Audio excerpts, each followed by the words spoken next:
Marcos 10:23-27. At sa pagtingin ni Jesus sa palibot ay sinabi niya sa kanyang mga alagad, napakahirap para sa mga may kayamanan na pumasok sa kaharian ng Diyos.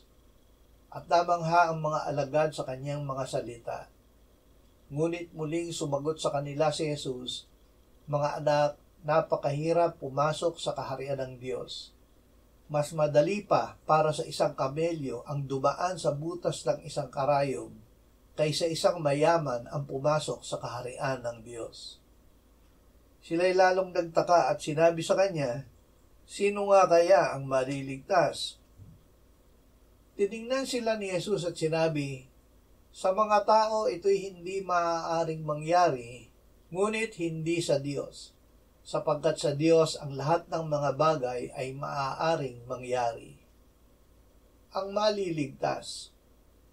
Hindi Diyos kundi kayamanan ang dinidiyos ng umiibig sa kayamanan. Ang pag-ibig sa salapi ay ugat ng lahat ng kasamaan. Ngunit posible sa Diyos na bigyan ng kayamanan at iligtas ang umiibig sa Kanya ng buong puso, kaluluwa, isipan at lakas. Ang nananalig at umiibig sa Diyos ay kinalulugdan at iniibig ng Diyos. Ibinibigay sa Kanya ng Diyos ang masaganang biyaya kasama ang kayamanan, ngunit ang pag-ibig niya ay hindi sa mga ito, kundi tanging sa Diyos na Kanyang iniibig. Mapalad kayong mawain.